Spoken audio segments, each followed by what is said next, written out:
Hello, welcome. So we're going to be continuing from where we stopped, and I just did yarn start in order to start the server, the development server for the React app. And when you get to the Google Chrome and you type localhost 3000, you're going to see that it is actually running.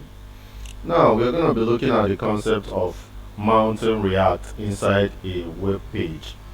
So how do you see React? How is it that the React that you have written in the SRC, which is where is going to be containing all our codes are going to be written here. So how is it mounted in this public folder that the client see? So if you check the public folder, you're going to see index.html, and that is where everything happens for the client to see. But the codes are written in the CRC. So where in this index.html, where is the connection between this index.html and the other index.js that is inside the CRS? And that is what we're going to be explaining. So this is the public folder that the client see, that everybody can see, and this is the content. So I want us to understand what is here. You can see this is like normal HTML document with lots of comments. If you remove all these comments, you see that you'll be seeing very few things. So things of note here are, number one, we talk about this link rare icon that provides the favicon. And also another thing that is important here is the this very URL link to the manifest.json, which is here. Then another thing here apart from the comments is the div id equal to root, very important. So this div id equal to root is actually the connection between this and the index.jx. So I'm going to be explaining all this, and we are doing this under the topic mounting React inside web app. Now before we get into JavaScript code, let us have a look at where the browser starts with your web page. So this is where the browser starts with our web page at index.html. So this is the static HTML file that is served from public index.html. It actually served from public index.html. Now looking at the file tells you that it's truly is a shell of the web page. There's basically nothing in here of interest to the end user. Mainly there is a link to the favicon, which I just showed us. This is the link to the favicon, which I've also shown us before. There's a link to the favicon and an empty div in the body with an id root. So this is the empty div in the body with the id root, and you can see this is the empty div. There's nothing in here with the id roots.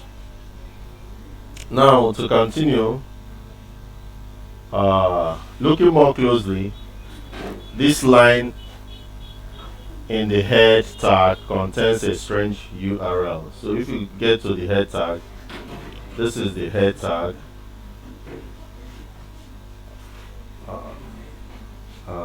This is our head tag. So there's this line that contains a strange URL, which I'm going to show you, which is this.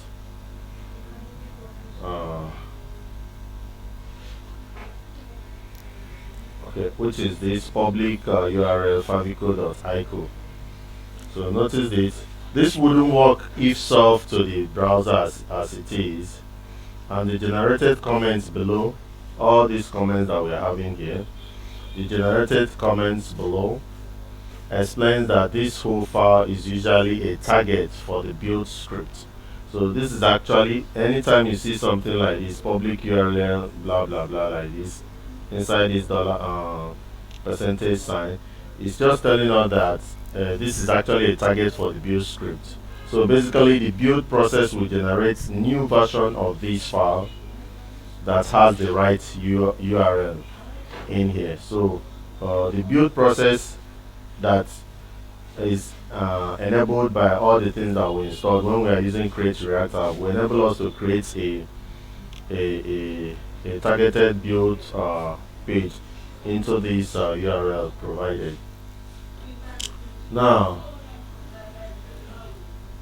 this this very thing, public underscore URL inside the percentage sign, will be modified in place wherever it appears in this file, which allows you to place other resources in the public URL here and the link to them inside the file in place in plain HTML.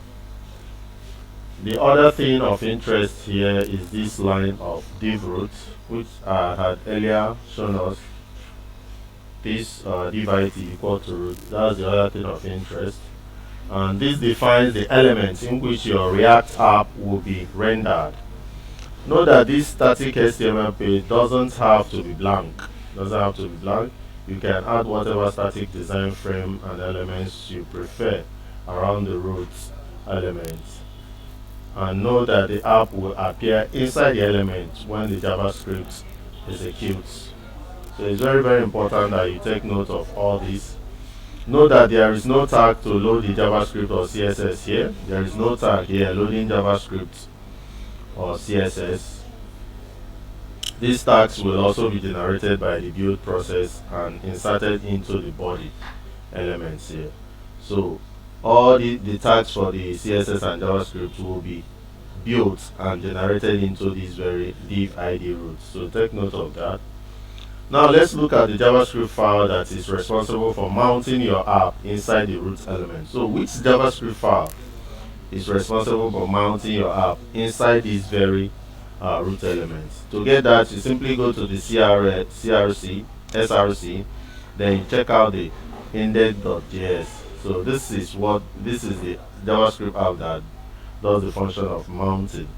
Now, the naming of this file suggests its relationship to the public index.html, this very index.html. Just as index.html is where the browser looks. Just as if the browser wants to look for this for the app in this project, we go to index.html. The same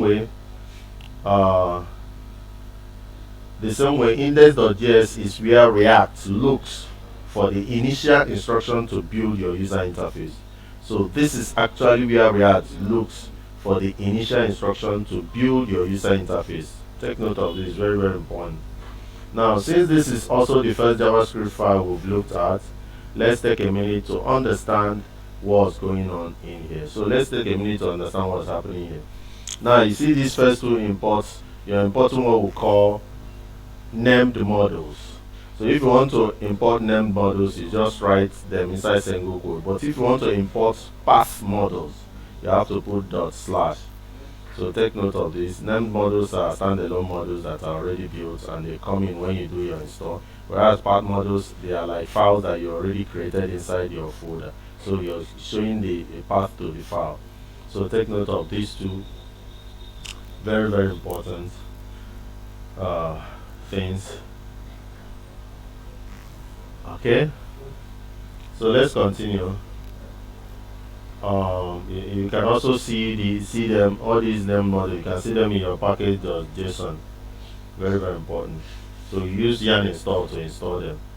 Now, models that aren't named can still be loaded by specifying their path, and that is what we did here. They are not loaded, but you specify their path so that this file can see them, and that is basically what we did in 3 and 4. Now, well, take a look at those files in a minute, but first let's look at how the app is mounted. Now, the import statements at the top of the file each have two user-defined elements, the name or path of the model to import and the variable name. So this is you have the variable name and the name of the path to import. So this is the path to import from, whereas this is the variable name. These are the variable names, and these are the what you're importing from. So this is the variable, and this is where you're getting it from. So take note of those two. And so it has the name or the variable name that the loaded model will be assigned to.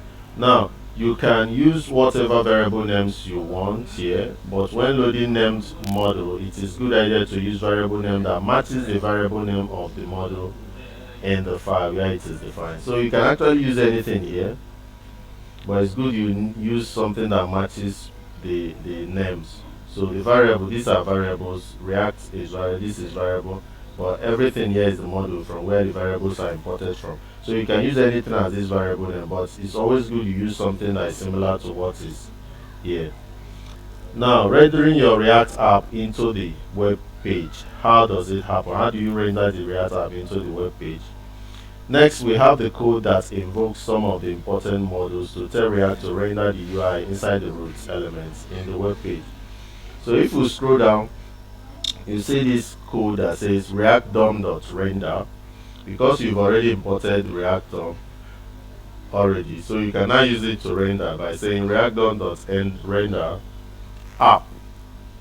Then how do you render? By document.getElement by ID root. You remember the root that you saw in this index.js, this very root, ID root. So that is what we are having here.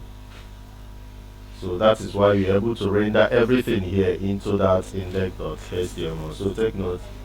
Now, first, let's look at the render function. It belongs to the React DOM. This render function belongs to the React DOM model, which was imported in line 2.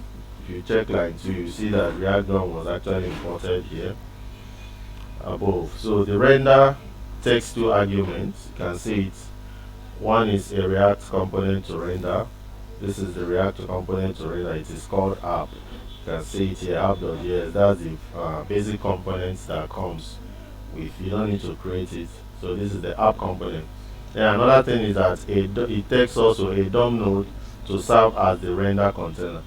So it has also a DOM node to serve as the render container. So take note of this. So this is the DOM node, document.getElement by ID root.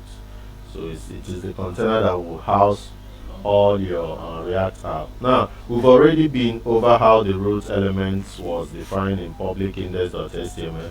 So the second argument is provided here via querying the DOM.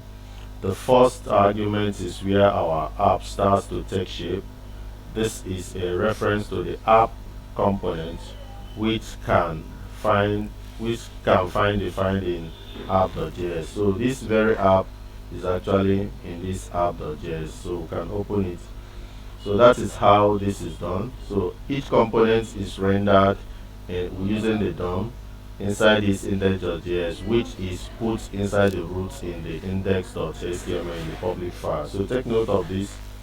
Now let's look at the JSX, which is the templating style that we are using here. Now, if you check out the CRS index.js, which is where we are, it has .js extension. You can see index.js, but actually it isn't a valid JavaScript, as you can see from the line. So you can see that this is not a valid JavaScript, but we actually call it JXX. So from this line, you can see that this is not actually what you see in a normal JavaScript. Now, this would throw a syntax error if this were to run in a JavaScript interpreter. This is an expression of the JXX templating language. It will be replaced by the JSX interpreter with the components named inside the angle bracket, with this very component named inside this angle bracket. Now, using the normal JavaScript. Now, incidentally, you can also just write normal HTML tags here. Now, you may notice that React is imported at the top of the file but not used anywhere in the code. If you notice here, this is where we did the importation of the React, but it is not used anywhere in the code. In a JavaScript file, it will be safe to delete an unused imported library like this. But in JSX, we have to include React because the JSX tags will be compiled into calls to react.createElement. So all this JSX code is going to be compiled into calls to react.createElement, and the code will crash if the React object was not present. So if we didn't reference this, when this is compiled from JSX to normal JavaScript, it will crash. So that's why we reference React, because this will compile into calls to react.createElement. Very, very important. So you can try replacing this very app line with some normal HTML and see what happens when you reload the app. So that is the explanation of what really happens for you to mount. So you actually have your mounting happening in this index.js is actually the instruction telling your React app to mount, but it's actually mounting into this index.html via the connection of the this document.get element by id root, this root id.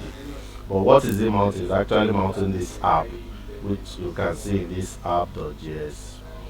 So this is actually the what is mounting. This is your app, your basic app. It comes with the immediately you do the create React app, this app will come. So we're going to be creating similar apps to this one, and we're going to continue working. Thank you.